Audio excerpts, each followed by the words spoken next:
Buenas tardes a todos. La Facultad de Derecho y Ciencias Sociales de la Universidad Michoacana de San Nicolás de Hidalgo y el Tribunal Electoral del Estado de Michoacán les da la más cordial bienvenida a la conferencia magistral denominada Federalismo Judicial y Elecciones, a cargo de la magistrada María Amparo Hernández Choncuy, magistrada de la Sala Regional Toluca del Tribunal Electoral del Poder Judicial de la Federación. Agradecemos la asistencia y presencia del senador de la República, Agustín Trujillo Íñiguez. A continuación, cedo el uso de la voz al maestro Damián Arévalo Orozco, director de la Facultad de Derecho y Ciencias Sociales de la Universidad Michoacana de San Nicolás de Hidalgo, quien brindará unas palabras de bienvenida a la magistrada Hernández Choncuy. Muy buenas tardes. Magistrada María Amparo Hernández, es muy importante su presencia en nuestra comunidad. Para la Facultad de Derecho y Ciencias Sociales de la Universidad Michoacana de San Nicolás de Hidalgo, es un honor que usted nos acompañe con las circunstancias que nos aquejan, pero para nosotros siempre es de gran trascendencia contar con profesionistas del derecho como es usted. Con el Tribunal Electoral del Estado de Michoacán nos une una gran tradición de vinculación desde hace muchos años. Siempre hemos colaborado. En este caso, agradecer al presidente, el licenciado Alejandro, que ha tenido a bien facilitar el espacio. Estaba la conferencia programada para el espacio en la Facultad de Derecho y Ciencias Sociales.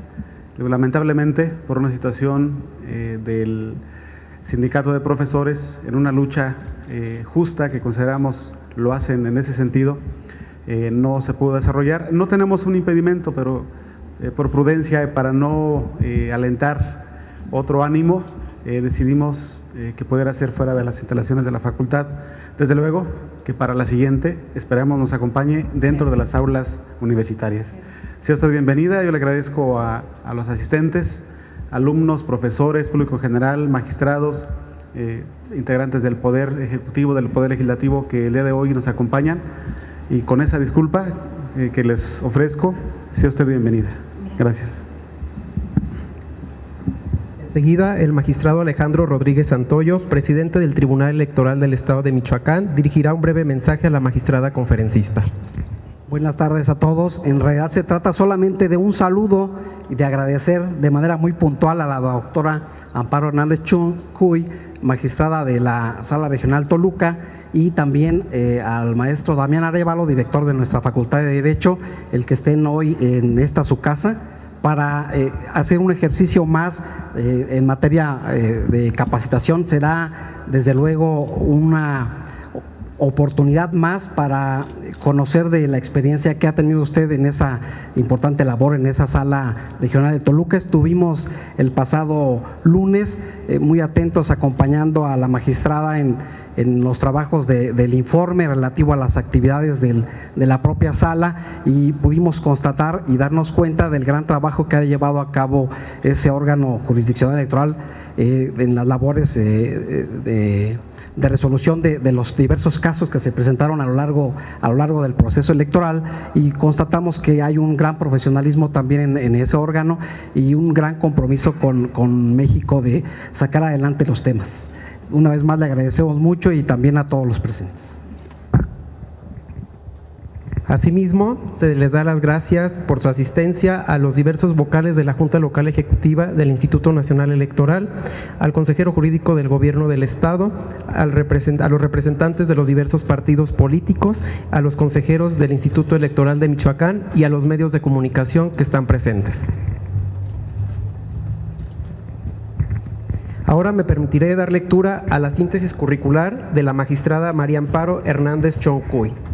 Nació en Mexicali, Baja California, cursó la licenciatura en Derecho en la Universidad Panamericana, se graduó como maestra en Derechos Humanos y Democracia en la Facultad Latinoamericana de Ciencias Sociales, obtuvo el doctorado en Derecho por la Universidad Nacional Autónoma de México,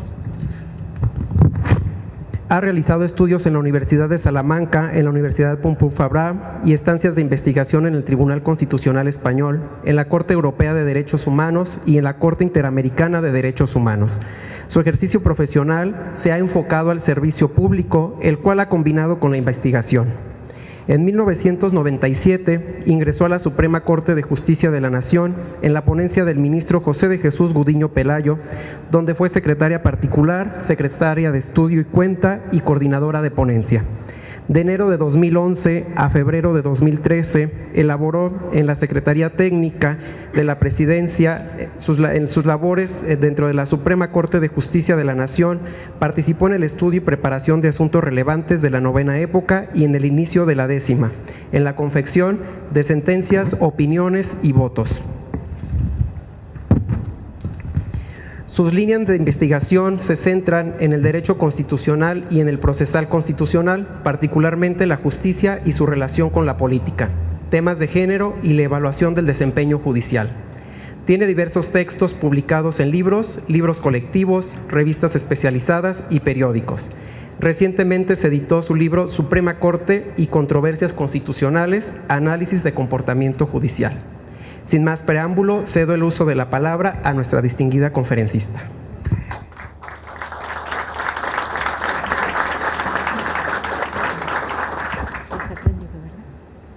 Muy buenas tardes.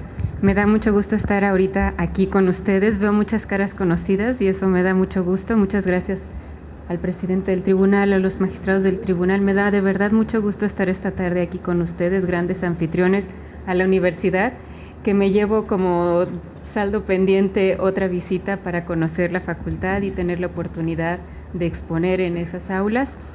Me da mucho gusto ver aquí al senador, autoridades electas, representantes de partidos, a quien muchas veces tuve la oportunidad de escuchar en Toluca cuando estábamos viendo los asuntos que eran en entonces los que tenían depositados sus intereses. No puedo empezar esta disertación sin expresar lo significativo que es para mí estar en Morelia con ustedes esta tarde. Como saben, estoy en vísperas, a tan solo unos cuantos días, de concluir mi cargo como magistrada regional del Tribunal Electoral. Y hoy es la última ocasión en la que participo en un evento con esta representación institucional. La víspera, por supuesto, hace que todo sea más sentido y más aquilatada en la anticipada nostalgia de mi memoria. Haber estado esta tarde en Morelia será, para mí, por este fin de ciclo, una tarde que indeleblemente llevaré conmigo. Pero esta tarde, en esta hermosa capital, no es especial solo por eso. Una de las cosas que más me entusiasma de estar aquí es que cuando recién empecé esta etapa de mi carrera, ejercer jurisdicción sobre Michoacán era algo que me preocupaba, y me preocupaba mucho. Saben ustedes que la 5ª circunscripción electoral comprende, junto con el Estado de México, Hidalgo y Colima, el Estado de Michoacán. Y esto representaba para mí la inquietante realidad de resolver litigios que tenían su génesis en una tierra tan conmocionada y victimizada en tantos sentidos. Cuando asumí el cargo de magistrada electoral en la Sala Toluca, se hablaba de Michoacán todos los días en todos los medios de comunicación. Y no precisamente para dar cuenta de eventos con sabor a celebración o a esperanza, como el que atestiguamos hace unos días con la visita del Papa Francisco. Se hablaba de violencia, de sangre, de muertes, de poderes de facto, de policías, de autodefensas, de derecho de piso y acopio de armas, y de un sinfín de problemáticas que no es el caso ahora detallar. Todos lo llevamos en la memoria y seguramente ustedes con una experiencia de vida muy distinta a la mía. Me preocupaba ser juez de conflictos suscitados en una zona con problemas tan complejos, tan profundos y tan difíciles de entender.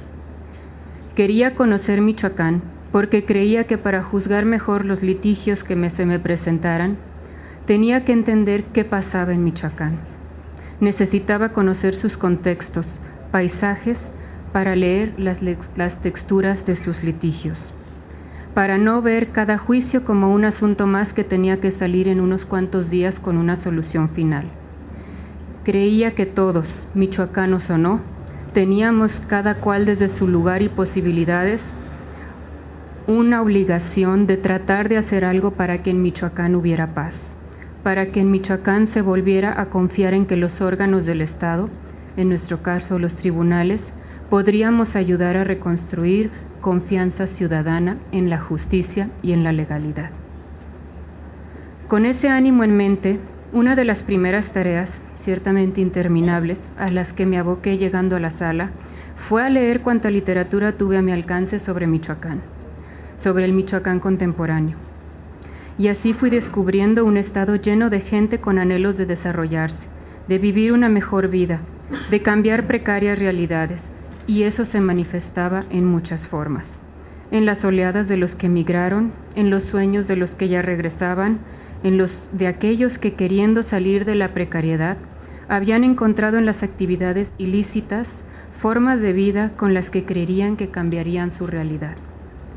Fui descubriendo un fervor religioso en distintos credos que tomaba matices distintos de región en región, y fui entendiendo por qué fue en esta tierra que surgió jurisprudencialmente como causal de nulidad de elecciones la irrupción al principio de laicidad del Estado mexicano. Fui entendiendo por qué fue en Michoacán donde surgieron los litigios que llevaron al Tribunal Electoral a sentar los primeros y aún tan relevantes criterios jurisprudenciales sobre el derecho de autogobierno que convencional y constitucionalmente se le ha reconocido a estas comunidades. Y fui siguiendo el desenvolvimiento, no carente de dificultades y problemas de otro orden y sin respuesta constitucional, a la que se enfrentan los gobiernos municipales emanados de este tipo de elecciones. La preocupación por ejercer jurisdicción en Michoacán se fue convirtiendo así en el punto de partida de un proceso de aprendizaje que me llevó, en muy poco tiempo, a golpe de gratas y no gratas sorpresas, a admirarme de un estado con tantos crisoles, colores y anhelos, como también de tan variados problemas, a estar y sentirme muy orgullosa de ser juez, de ejercer jurisdicción en una tierra tan especial. En ese proceso de construirme lo que algunos llamarían un metacontexto de descubrimiento, había algo que creí que me ayudaría a ejercer mi cargo con un mayor sentido de responsabilidad. Quería conocer o tratar de entender cómo se comunica la violencia con las elecciones. Me dediqué a buscar literatura en derecho comparado y en fuentes nacionales sobre este tema. Quería entender tan complejo fenómeno porque quería estar preparada para juzgar litigios electorales que tuvieran un componente o trasfondo social de este orden. En ese camino encontré, si bien poca literatura, investigaciones sumamente interesantes. Algunas proponían que en contextos de violencia el voto no es libre. Algunos que en estos contextos el voto no es útil, porque solo da lugar a gobiernos de papel que no son realmente los que gobiernan.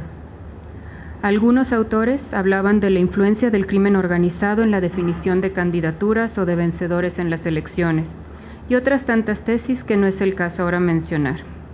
Y no eran estudios, y esto me parece muy importante subrayarlo, no eran estudios que se habían hecho sobre Michoacán. Eran estudios de otros lugares. Por ello, junto con un equipo de jóvenes investigadores, economistas, politólogos y abogados, emprendí la búsqueda de datos porque quería ver, parafraseando a uno de los académicos que consulté, qué relación había entre las balas y los votos, cómo se relacionaba la pobreza y el desarrollo humano con la participación electoral, cómo se relaciona la violencia con la alternancia política. Fueron meses de buscar información, otros tantos de registrarla y otros tantos para analizarla. Una vez recopilados los datos, construimos dos modelos a efectos de determinar si existía una correlación, primero, entre el contexto de violencia a través de estas tres variables, presencia de narcotráfico, homicidios dolosos y presencias de autodefensas, y la participación política ciudadana, elecciones de ayuntamiento, diputados locales, diputados federales. Y segundo, la correlación entre este contexto de violencia y los partidos ganadores de las elecciones. Los resultados fueron muy interesantes.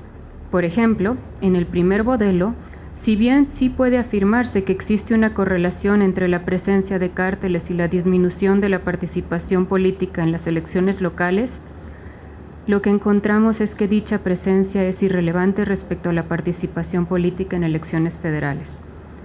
Por supuesto, hablo en términos estadísticos. Asimismo, se pudo concluir que existe una correlación entre el aumento de homicidios asociados al crimen organizado y el aumento en la participación política en las elecciones locales, mas no en las federales. Y en la presencia, respecto a la variable de presencia de autodefensas, lo que encontramos fue una correlación entre el aumento de estas y el aumento de la participación política en elecciones federales, mas no en locales. Sin embargo, más relevantes fueron los resultados del segundo modelo que analizamos, en el sentido de que no puede concluirse que exista una correlación entre el contexto de violencia y la mayor o menor participación electoral a favor de un determinado político. Y esto nos pareció un hallazgo sumamente relevante. Es importante acotar que el estudio solo correlaciona datos, sin poder establecer que haya una relación de causalidad entre una cosa y la otra. No podemos, en ningún estudio de esta naturaleza, determinar si una relación es una relación de causalidad. Nadie mejor que ustedes, que conocen sus contextos, podrán sacar mejores conclusiones que cualquier estudio estadístico. Pero independientemente de estos resultados, es sabido que en el último proceso electoral sí hubo sangre. Todos lamentamos y nos preocupamos cuando el candidato a la presidencia municipal de Yurecuaro fue herido de muerte o de las tensiones muy delicadas que se presentaron especialmente en Tierra Caliente. Pero con todo, para tranquilidad de muchos o para tranquilidad de todos, se trataron de problemas focalizados que no empañaron lo bien logrado de los comicios en la mayor parte del estado. Al final, no conocimos de ningún litigio en el que la violencia, las armas, el terror o las amenazas a civiles fueran la pieza central del caso. Ciertamente, había uno que otro reclamo en tal sentido, pero reitero, eran conflictivas focalizadas que fueron procesadas por el sistema sin que nada de ello pasara a mayores. Es claro que nadie podemos negar que haya habido alguna influencia de este orden en alguno de los aspectos del proceso, pero si la influencia hubiera sido importante, habría sido notorio todo lo contrario. Y tengan la seguridad de que, aunque no fue el caso, si hubiera sido así, en la Sala Toluca habríamos estado preparados para entenderlo y bien valorarlo. La violencia no caracterizó el trasfondo de los litigios que conocimos, pero esos litigios, que fueron muchos, sí fueron reflejos sin duda de las distintas realidades sociales, culturales y económicas que convergen en este hermoso estado. Y en cada problema, en cada litigio, también encontramos muchas ventanas de oportunidad, ventanas que creo en la sala pudimos transitar. A lo largo de estos 3 años conocimos muchos litigios de variados componentes que nos permitieron sentar, me atrevo a decirlo, las semillas de unos de los criterios que en la materia electoral pueden ser de ahora en adelante de los criterios más trascendentes. Algunos criterios pervivieron las reconsideraciones que vale interponer contra nuestra sala y otros no, pero me parece que aún en este último caso se apuntaron nuevos debates para la discusión pública del derecho electoral. Mencionaré algunos que me parece que dejan en claro lo que sostengo. La elección de Zaguayo nos dio mucho de qué hablar. Zaguayo nos dio la oportunidad como sala de pronunciarnos en cuanto a 2 temas que creo son muy relevantes para el derecho electoral. El primer caso fue en la etapa de preparación de la elección, cuando en la Sala Toluca declaramos la inconstitucionalidad de un artículo de la Constitución del Estado que establecía como requisitos de elegibilidad un requisito específico para quienes fungían como tesoreros de los ayuntamientos. Se impugnaba la validez del registro de una candidatura apoyándose en un artículo que en la sala, lo destaco por unanimidad, consideramos inconstitucional por ser restrictivo de derechos irracionalmente. Zaguayo también nos dio ocasión para pronunciarnos e interpretar lo que en la sala consideramos que era el contenido del deber de neutralidad del Estado y del uso de recursos públicos en las campañas. Fue la primera vez que yo sepa que se aplicaron las causales de nulidad recién estrenadas en la Constitución, introducidas con motivo de la reforma constitucional de 2014. La elección de Contepec nos llevó como sala a sentar un primer precedente en la materia del muy relevante tema de la cadena de custodia. La cadena de custodia es un concepto que importamos sobre todo del derecho procesal penal y es un concepto y una obligación que ya desde Campo Algodonero la Corte Interamericana había condenado al Estado mexicano y obligado a que en todos sus procesos, ciertamente hablando de procesos penales, se cuidara la cadena de custodia, porque en ello iba la preservación de la legalidad y la posibilidad de después hacer justicia. En Contepec se sostuvo por primera vez el criterio de cómo cuidar la cadena de custodia en materia electoral, porque así como preservar los vestigios de un delito es muy importante en la materia penal, en materia electoral es crucial cuidar el estado de los paquetes y el material electoral. El criterio de cadena de custodia fue después replicado en Sala Jalapa, en Sala Monterrey y también después recogido por la jurisprudencia de la Sala Superior. Y anticipo que es un concepto que llegó para quedarse en el derecho electoral. Uruapan, Zacapo, Tagamandapio y muchos otros municipios que ustedes conocerán muy bien, también nos dieron la oportunidad de discutir cómo poder procesar el tema de cuando no pueden abrirse las casillas. Vivimos un problema, recordamos todos, con el conflicto de los maestros. Hubo casillas que no se pudieron instalar, hubo casillas que pudieron abrirse hasta muy tarde y muchas otras que tuvieron que moverse del lugar. Esto nos representaba el reto de tener que buscar formas de tratar de averiguar, de medir qué impacto habrían tenido todos estos factores en el resultado de la votación y sobre todo tratar de solucionar la pregunta de fondo que más que nada era si todas esas incidencias habrían distorsionado la voluntad ciudadana. Otro de los casos, porque de verdad son muchos los que nos dio Michoacán, otro de los casos en los que también se sentó un precedente muy importante y que creo que aun cuando fue revocado ya es el punto de partida de una discusión que está muy próxima a seguirse dando y se seguirá dando en los sucesivos procesos, es el tema de los ilícitos atípicos en esta materia. Fue Sala Toluca la que consideró que había algunos registros de candidaturas que, haciendo cambio de partido o a través de la figura de las coaliciones, trataban de eludir los límites a la sobrerepresentación en las legislaturas locales. Nuestra sentencia, reitero, fue revocada, pero sentó un precedente importante que eventualmente el criterio que ahí se sentó hace 3 meses, hará unas semanas después de la elección extraordinaria del Distrito de Hidalgo, fue un criterio que sí fue aceptado por la Sala Superior, lo que motivó un cambio en la integración de la legislatura local. Otros casos polémicos que nos dio Michoacán y que creo que apuntan debates importantes del futuro del derecho electoral es la nulidad que declaramos de la elección municipal de Tarímbaro y la polémica sentencia que dictamos al invalidar la candidatura independiente de esta ciudad capital. Fueron asuntos, reitero, revocados que no fueron compartidos por nuestros superiores y que, es claro, tampoco eran compartidos por el tribunal ahora anfitrión. Pero creo que con todo son asuntos en los que la Sala Toluca empezó a construir una línea jurisprudencial en la que quienes así votamos creímos con convicción y seguimos creyendo con convicción.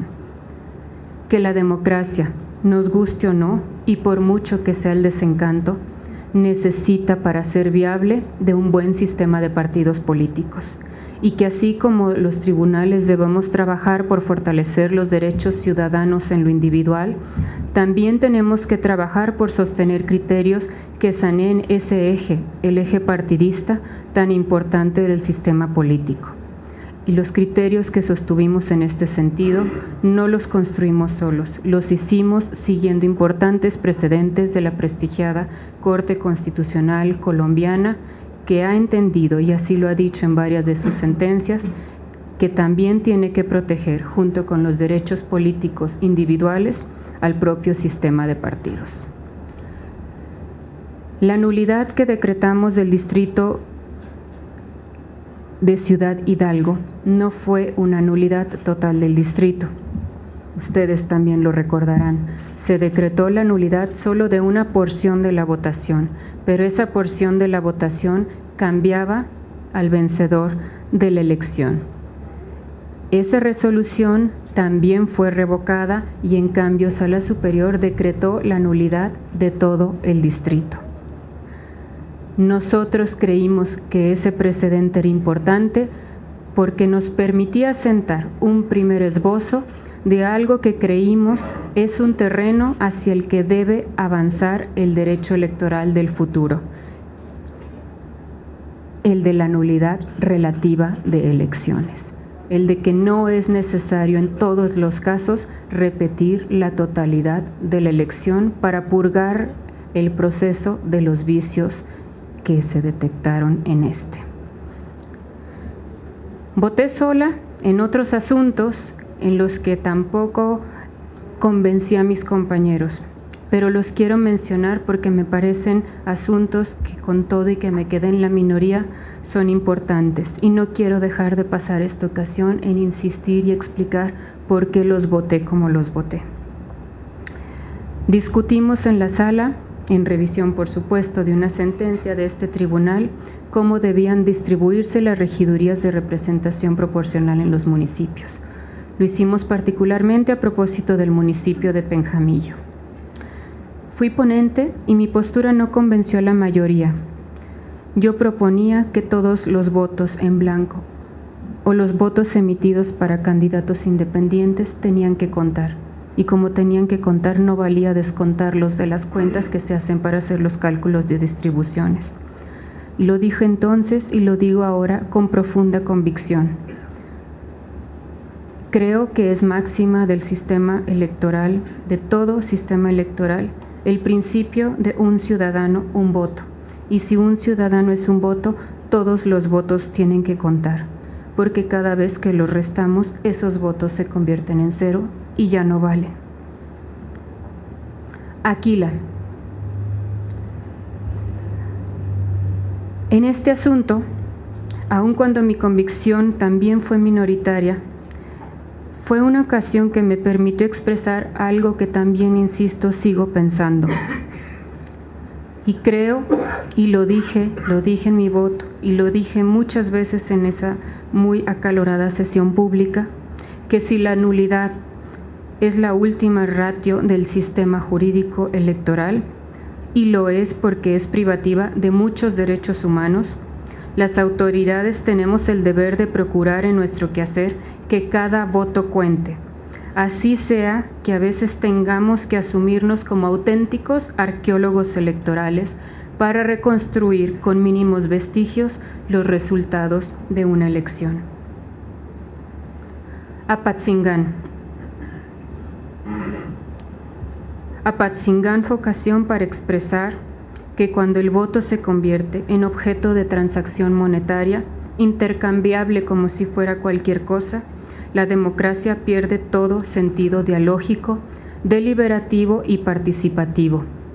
Y si la democracia pierde, en realidad estamos perdiendo todos.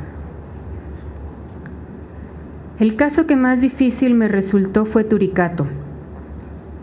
Turicato no era, como parecía, un caso como los muchos que tenemos los tribunales electorales en los que solo hay que decidir la nulidad de 1, 2 o 3 casillas. No lo digo por la dificultad técnica del asunto, lo digo por lo que implicaba resolver Turicato. En el fondo, para mí, en Turicato se trataba de decidir si la comunidad entera de la Nueva Jerusalén tenía derecho a que sus votos fueran contados para definir la presidencia municipal. Y eso pasaba por ponderar si la libertad de conciencia de cada cual alcanzaba o empañaba la validez de todos los votos de esa comunidad, porque por razones religiosas eran votos poco o nada informados y votos emitidos en una muy discutible libertad.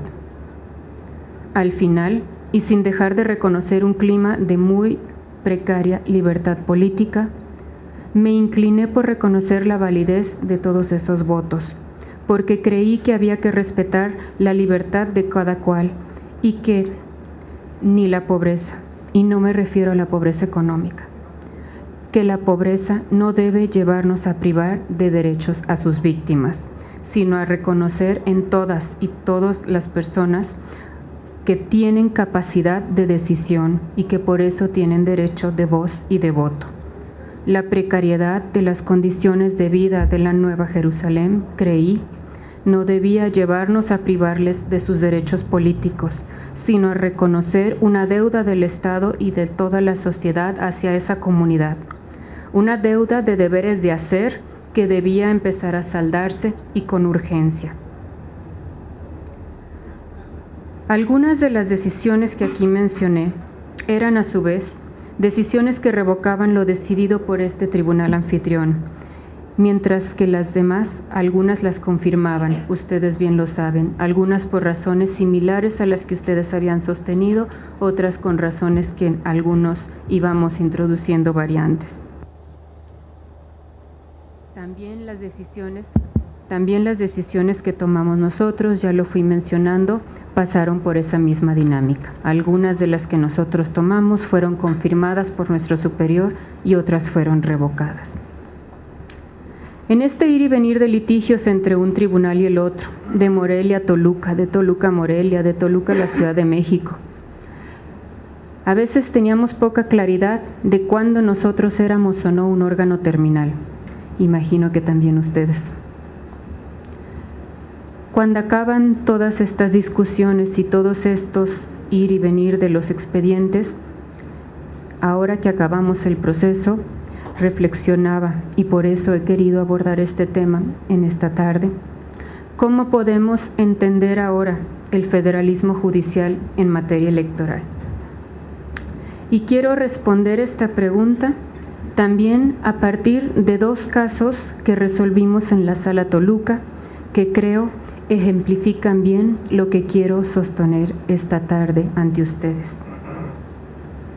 El primer caso al que me quiero referir es también un asunto surgido en Michoacán. Entienden por qué el cariño especial a esta tierra.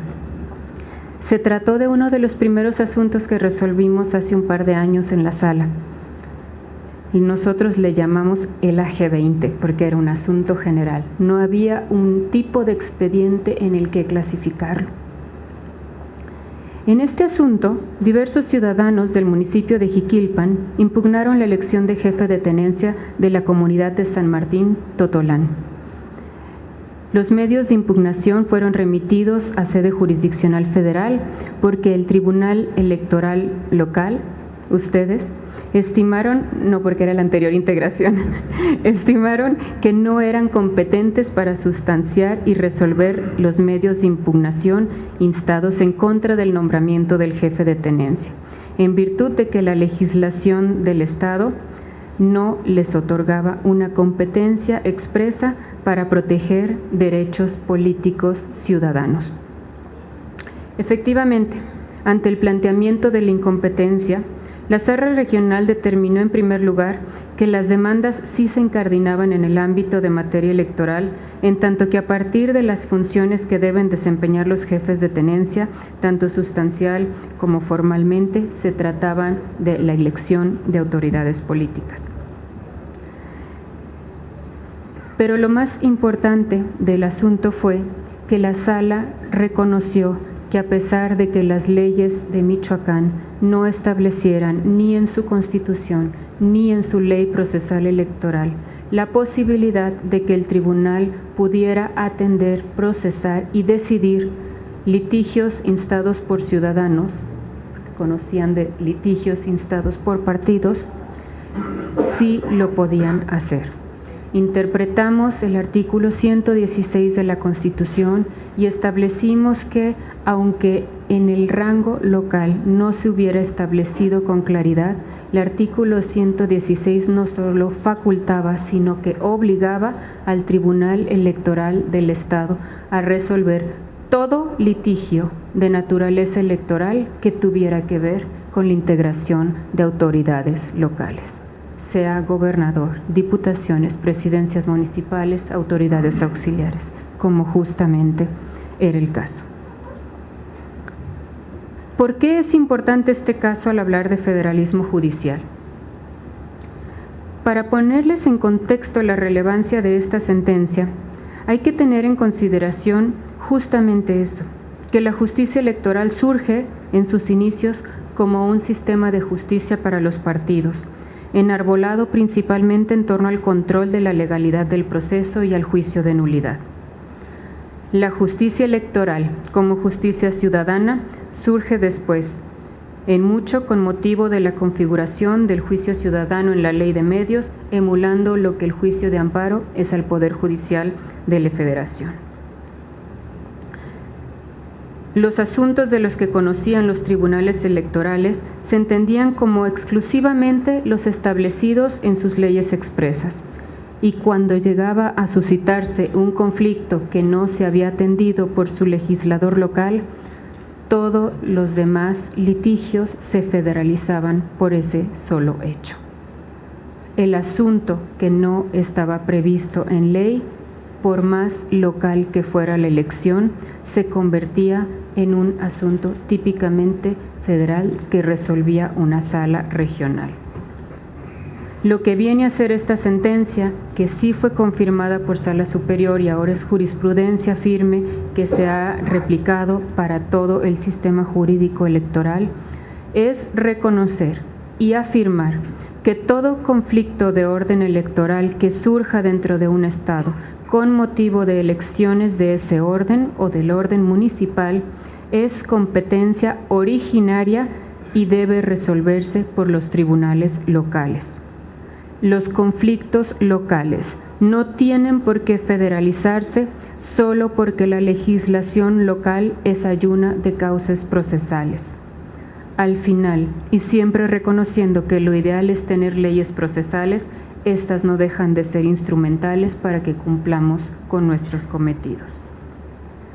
Así y ahora, todo conflicto empieza y tiene que resolverse por los tribunales estatales, salvo el caso que sabemos de casos de urgencia en los que a través del latinazgo per saltum nos vamos directamente a una sala regional.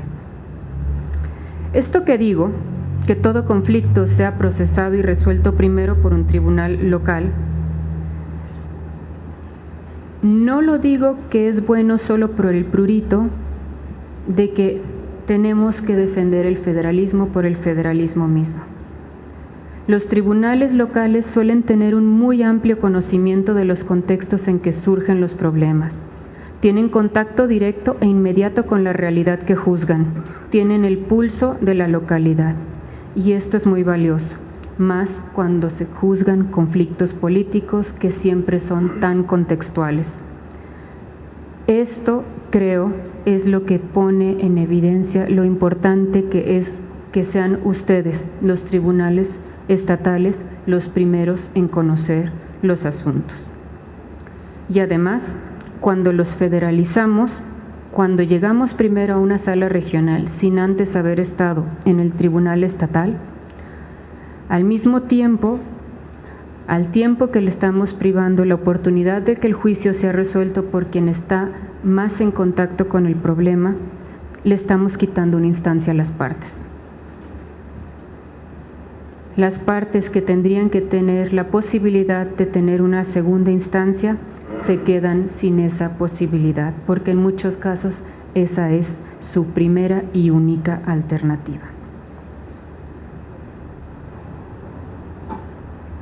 Y esto me parece delicado, porque aun cuando los tribunales a veces no tengamos revisor, y aun cuando eso parecería a golpe de vista que nos hace muy fuertes porque nos hace ser los únicos y los últimos en resolver, ser los únicos que resolvemos o los últimos que resolvemos, en realidad y paradójicamente no nos hace más fuertes, porque lo que nos hace más fuertes no es ser órganos terminales, lo que nos hace más fuerte es poder convencer a nuestros justiciables o a nuestros revisores que lo que estamos decidiendo es legal.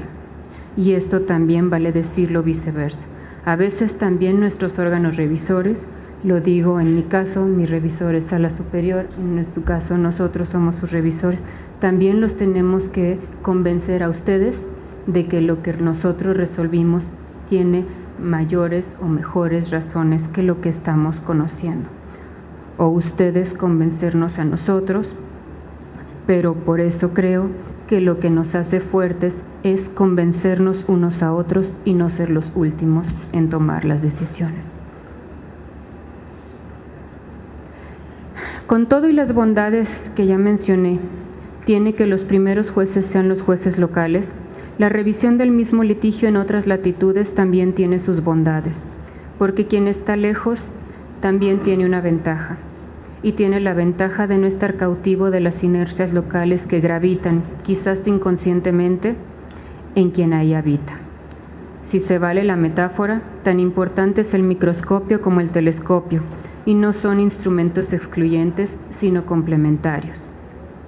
Y esto me lleva a un último punto que quiero tocar antes de mencionar el segundo precedente que creo cierra el círculo de la tesis que hoy quiero afirmar. El federalismo judicial en materia electoral no puede entenderse ni predicarse igual que cuando se habla de federalismo judicial en cualquier otra materia. Y la razón de esto es relativamente sencilla.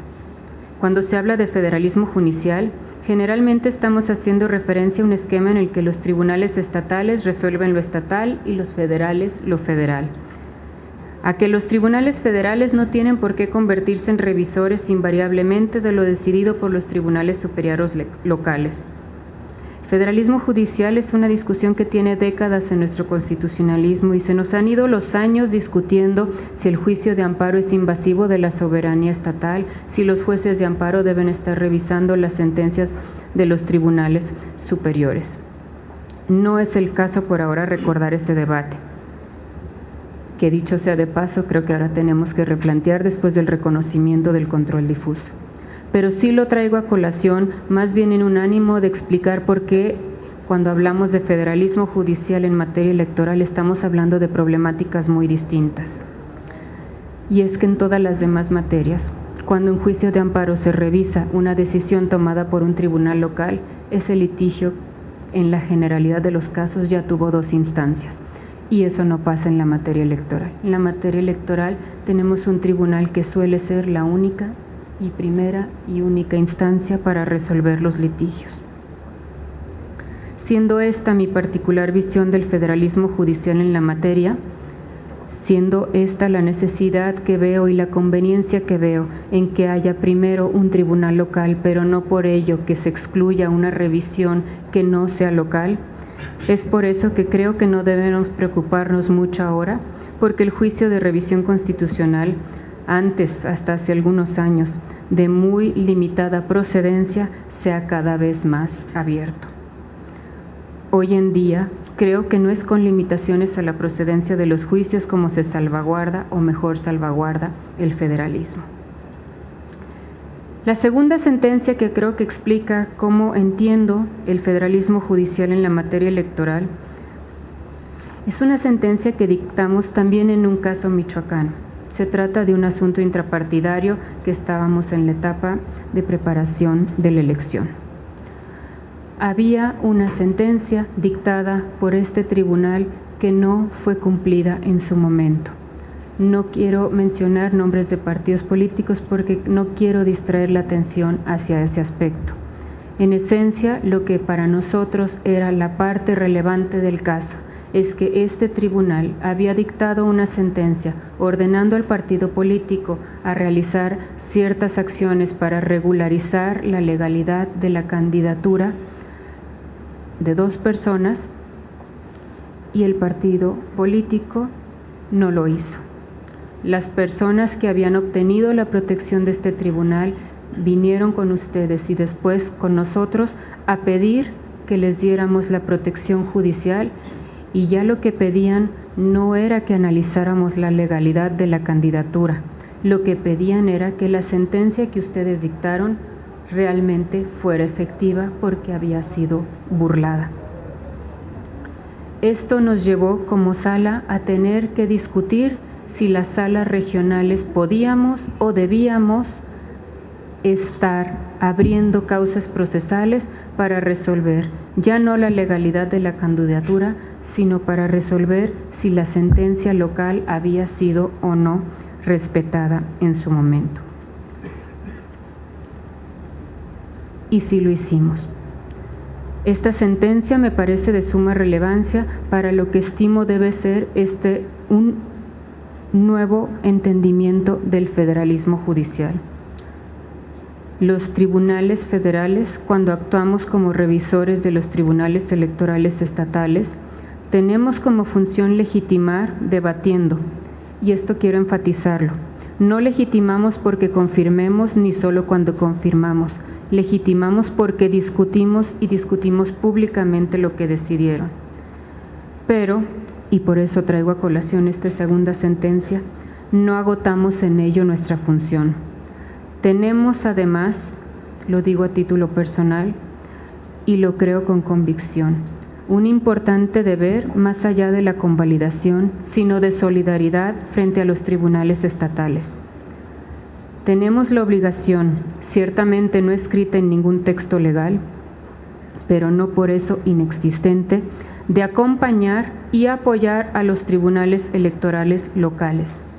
Y esto pasa por cosas tan sencillas como coadyuvar en la capacitación de su personal, como tener una sana comunicación institucional, hasta cuestiones tan importantes como apoyarlos en que lo que ustedes decidan, cuando ya es cosa juzgada, sea respetada. Esta dimensión solidaria del federalismo encuentra su fundamento en la concepción del Estado mexicano como un Estado social de derecho, cuya racionalidad descansa no solo en el respeto por las libertades, sino también en la garantía del principio de igualdad en 2 sentidos.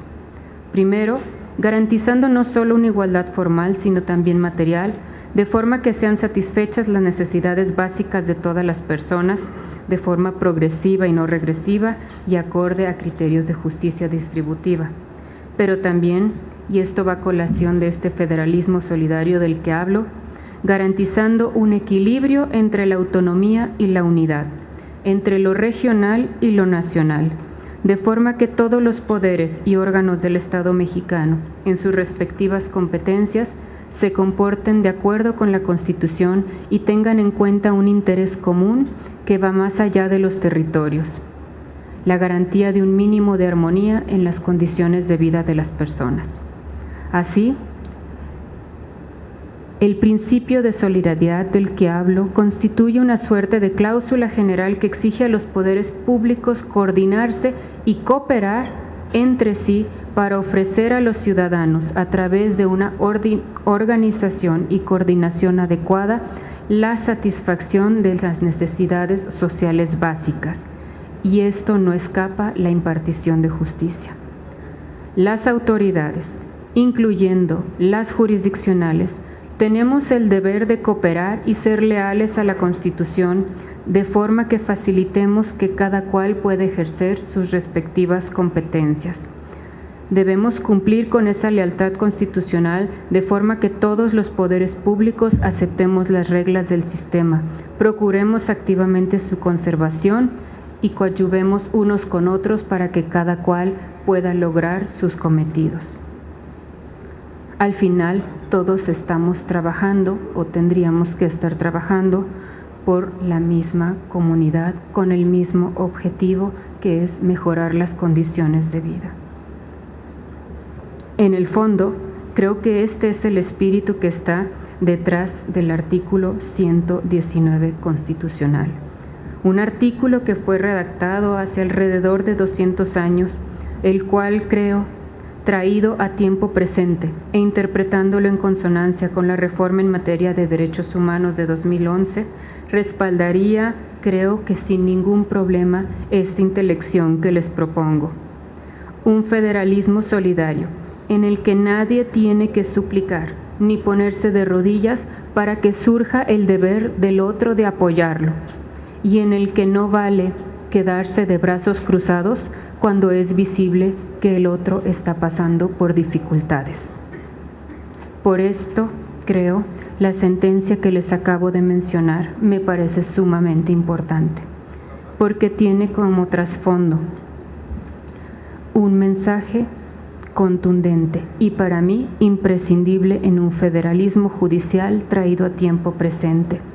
Y ese mensaje es que tenemos que apoyar y hacer lo que esté en nuestro alcance para que lo decidido por los tribunales estatales, cuando ya es cosa juzgada, sea respetada, nos guste o no lo que aquí se haya decidido. Si no lo hacemos, flaco favor le hacemos a la justicia local al amparo de un trasnochado entendimiento de que es un federalismo judicial. Esa visión de federalismo en el que lo regional no debe procesar el cumplimiento o incumplimiento de sentencias de los locales, porque eso corresponde a los tribunales locales, me parece muy difícil de sostener hoy en día en una materia en la que lo nacional, lo federal y lo local se superponen todos los días en todos los aspectos. Glocal. Glocal es una palabra que se compone de la conjunción de dos palabras más, global y local. Es una palabra que surgió en la mercadotecnia, algunos dicen que surgió en la sociología, los politólogos ya también la empiezan a usar.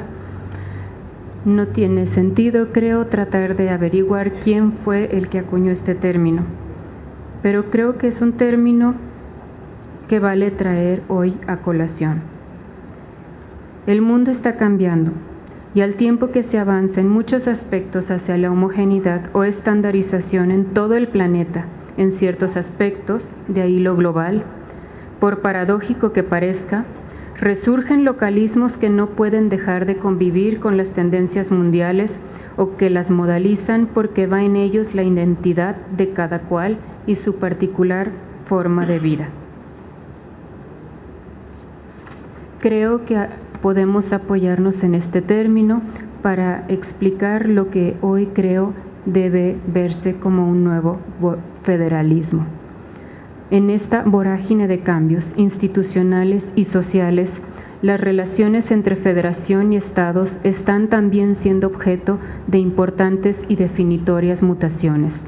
Y en todo ello, creo, así como los sociólogos tratan de entender y explicar estas nuevas formas de vida con este concepto, creo que en el derecho constitucional debemos buscar y encontrar nuevos entendimientos locales también, que nuestra terminología no es otra cosa sino buscar nuevas formas de entender e interpretar la relación entre la federación y los estados, entre los tribunales electorales federales y estatales.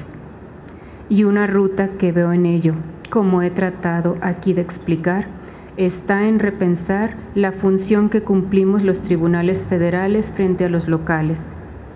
Una función que estimo se resume en legitimar socialmente lo que deciden y que va acompañado con, lo subrayo, deberes de solidaridad y lealtad constitucional. Porque al final, lo que importa, lo que verdaderamente importa, es que todos, seamos jueces federales o jueces estatales, trabajemos todos los días por una sociedad más justa. Muchas gracias.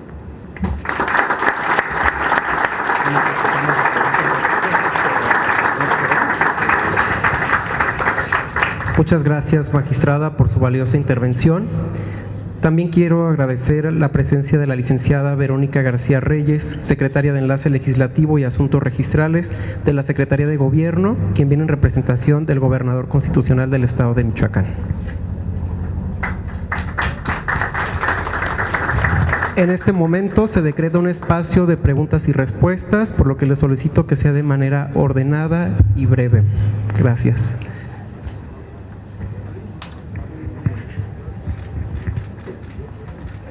Adelante.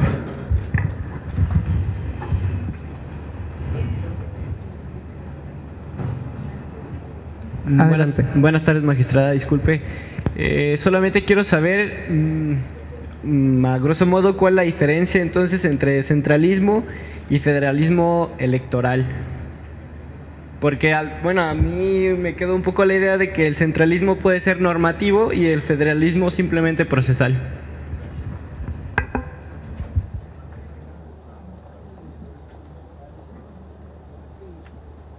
Adelante, por favor.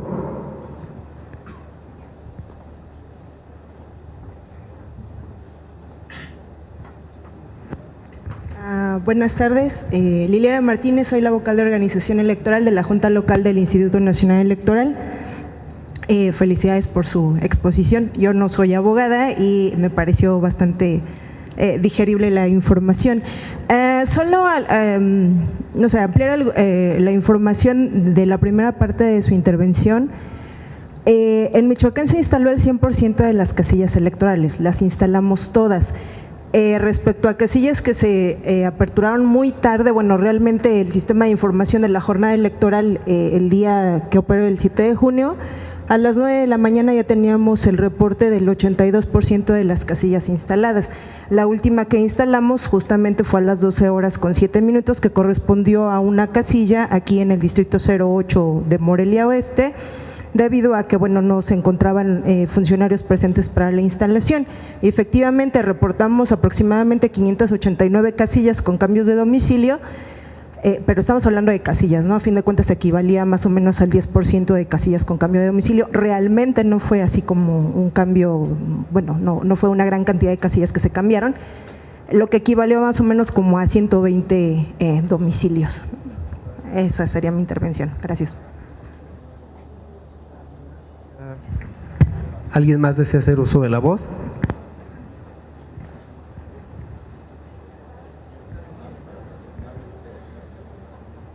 Serían las únicas dos preguntas, magistrada. Muchas gracias. Bueno, en cuanto a lo que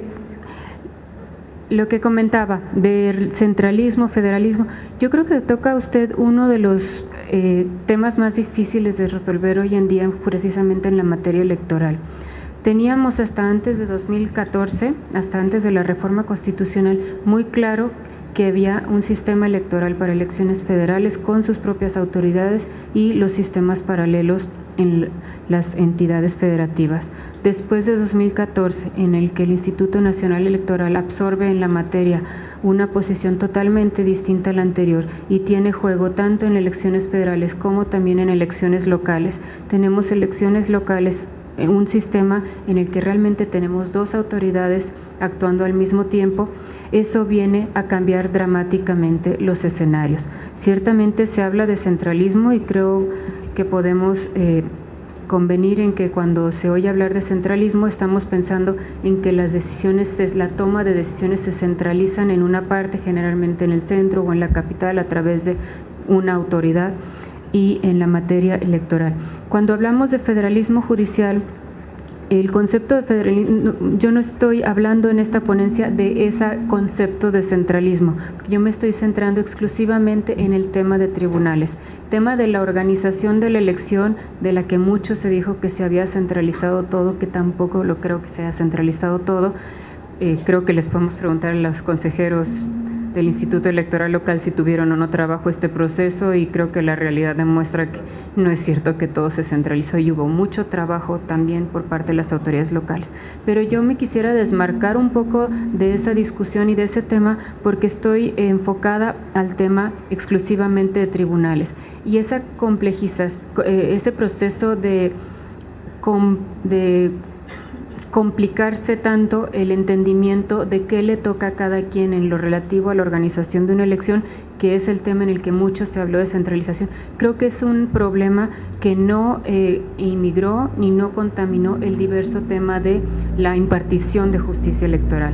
Ciertamente le impacta en algo, pero creo que no le impacta en un modo realmente importante. Es claro que si el INE está tomando decisiones de un proceso electoral local, conforme a los criterios que ya se han sentado, no va el Tribunal Estatal Electoral a juzgar los actos del INE. El Tribunal Estatal Electoral va a juzgar los actos de la Autoridad Electoral Estatal. Cuando yo hablo de federalismo judicial, tomo más bien el término prestado de la discusión que en el derecho constitucional se tiene desde hace muchos años, y tampoco es propia nada más de México, es realmente una discusión que no se replica en el derecho comparado en todas partes, es de cómo deben relacionarse los tribunales de la Federación con los tribunales de los estados y hasta dónde y por qué cada cual va a ser el último. Por eso, cuando se habla de federalismo judicial, utilizando este término en binomio, solo se habla de la parte procesal, de la parte litigiosa, y muchas cosas de las que decimos por las muy particulares y sobrepuestas sistemas jurídicos que tenemos en México, creo que mucho de lo que se dice cuando hablamos de federalismo judicial no se puede predicar más que de tribunales, por esa precisa razón. El ámbito de la justicia no ha tenido este proceso de irse apilando y de irse superponiendo sistemas jurídicos entre sí, como sí ha sucedido en muchas materias. La electoral es una de ellas, pero hay muchas otras. Tenemos un sistema de salud, por ejemplo, muy complejo. Tenemos, en muchas áreas de la administración pública, no solo de la organización de elecciones, sí se ha transitado hacia otros escenarios, pero creo que en la parte de impartición de justicia podemos todavía seguir hablando de federalismo judicial, usar el término exclusivamente para lo que tiene que ver con litigiosidad, y en donde sí quisiera aprovechar, no quiero dejar de aprovechar para insistir, es en la cuestión de que lo que hemos tradicionalmente entendido por federalismo judicial, creo que ante tantos cambios y ante tantas situaciones hoy ya tan distintas, no es lo que realmente nos hace ser federalistas. La otra intervención creo que no tenía pregunta, entonces la dejo así. Y adelante, por favor. Yo quisiera, por cuestión de interés partidista, no hacer alguna pregunta, sino que solamente un reconocimiento a una magistrada de la Sala Regional de Toluca, quien fue diligente con todos los partidos políticos en el pasado proceso electoral.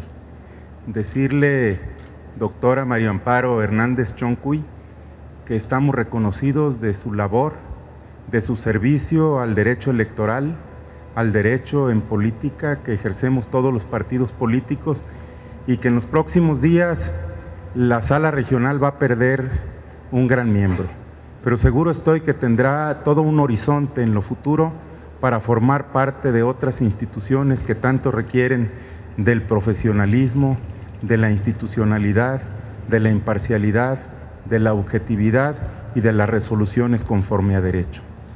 Yo he tenido la oportunidad de participar con los tribunales locales, primero presidido por René Ulises, un grupo de magistrados importantes, y hoy por Alejandro Rodríguez Santoyo, y decirles que en el PRI, el cual yo tuve el honor de ser presidente, hemos reconocido su responsabilidad, su labor, al igual que el Instituto Electoral de Michoacán, del Instituto Nacional Electoral a través de su vocalía especial, y que sobre todo hoy nos sentimos muy orgullosos de que la Universidad Michoacana, aunque no hubiésemos tenido la oportunidad de escucharla en el patio central de la aula o de la Facultad de Derecho, donde me honro en ser egresado, pero decirle que ya hemos tenido la oportunidad de recibir no solo a usted, sino al presidente del Instituto Nacional Electoral, a Córdoba Vianello, y que al igual que usted, con una sencillez, con una profesionalización de lo que es el derecho electoral, nos han permitido a quienes así hemos decidido escucharlos, ver sus puntos de vista, respetarlos porque seguramente resuelven conforme a derecho, pero sí sentirme muy orgulloso que el día de hoy me hayan invitado y que estaré presente y muy fijado en quienes vayan a proponer en la sustitución de su ponencia, porque creo que dejo un hueco duro de llenar. Muchas felicidades y un reconocimiento sincero.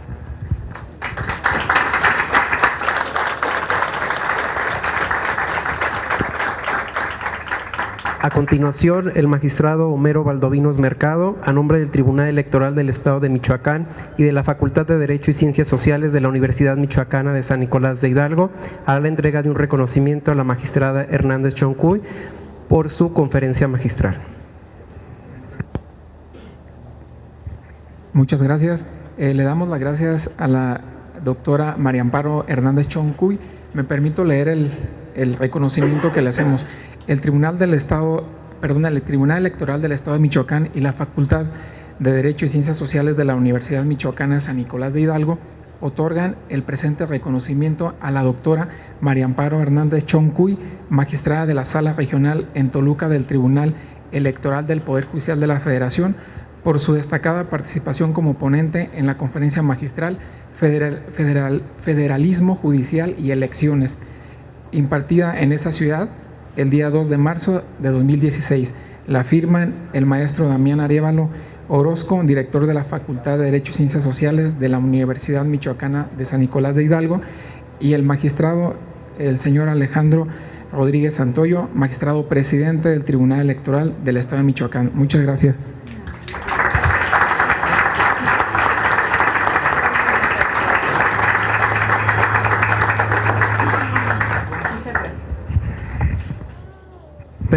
De igual manera, el magistrado Rubén Herrera Rodríguez hará entrega de un pequeño presente en nombre del Tribunal Electoral del Estado de Michoacán.